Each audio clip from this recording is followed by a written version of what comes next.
Hey guys, welcome back. Brad Harmon here, Brad Harmon Fishing. Just want to do a little recap of the ABA Solo 150 Championship on Kentucky Lake, September the 30th and October the 1st of 2022. So first off, before we get anything started, just want to ask you to go hit the like button and subscribe and continue watching, and just hope we can keep growing as we go here.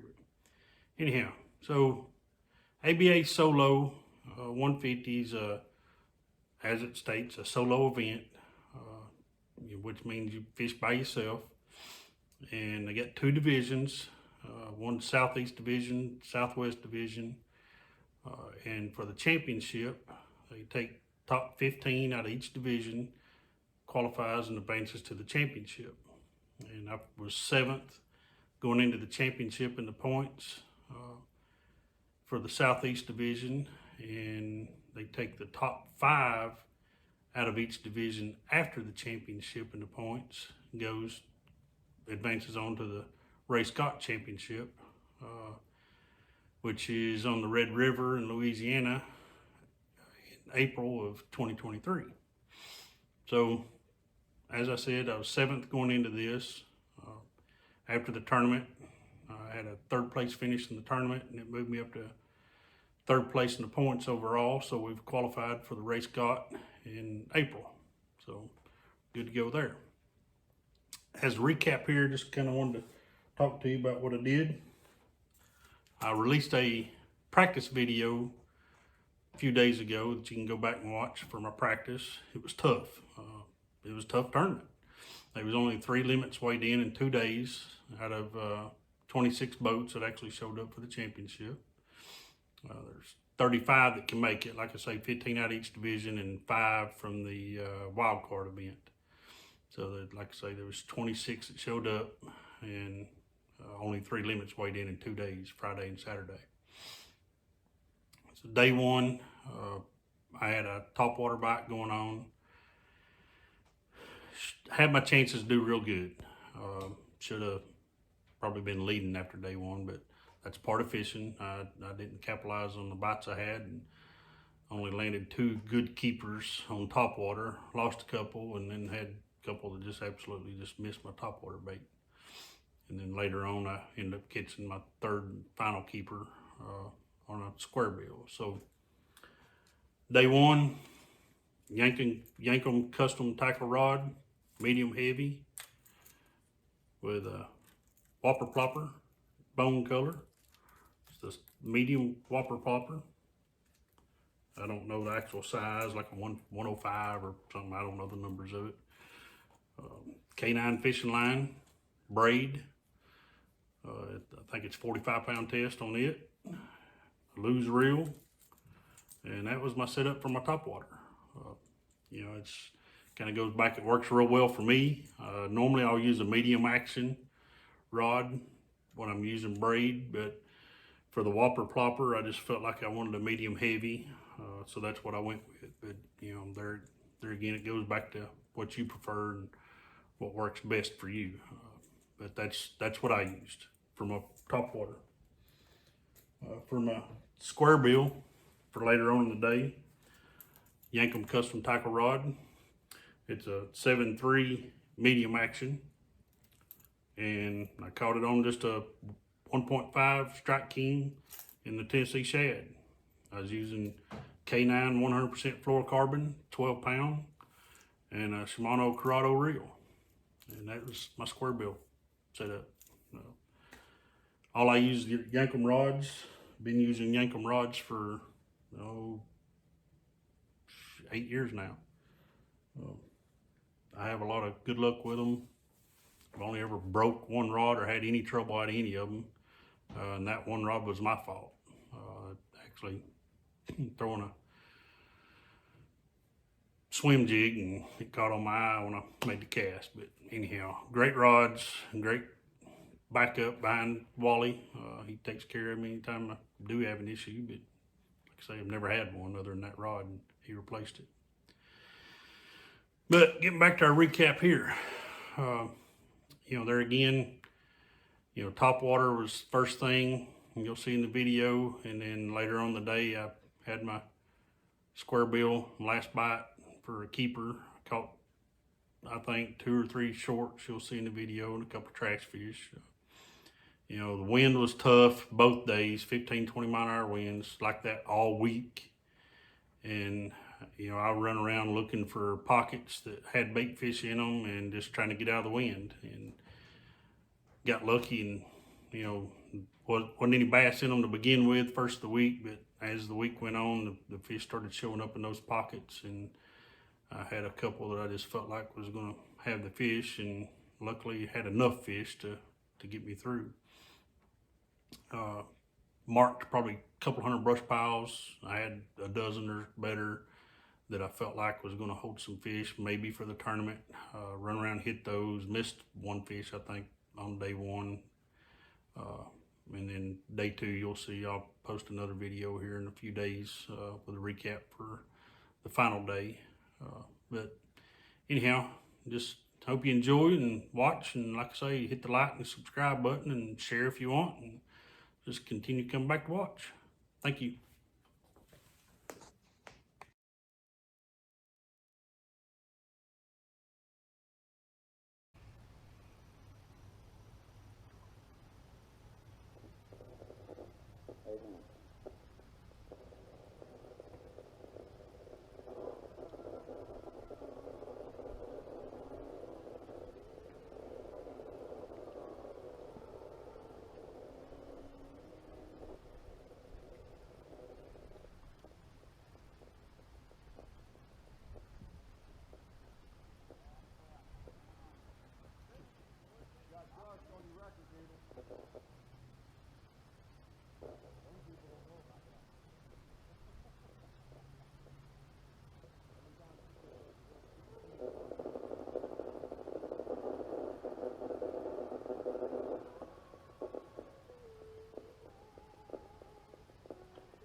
Yes, sir.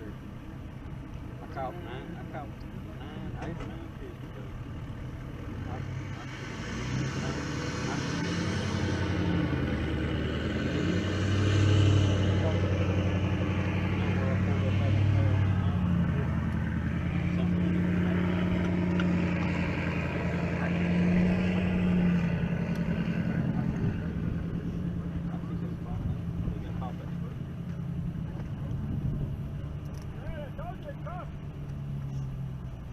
What? Oh. What'd you do? Oh, yeah.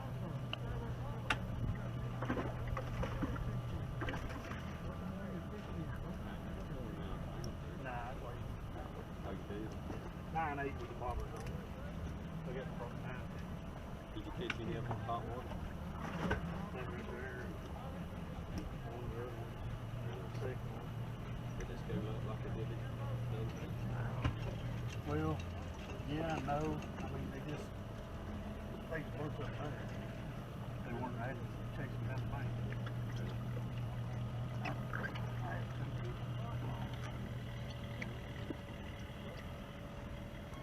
Had several people just missed. I mean, float straight out of that water.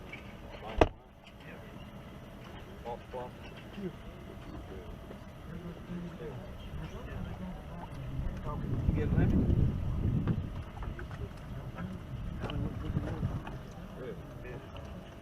I mean, how you missing on it? You don't. They like us to.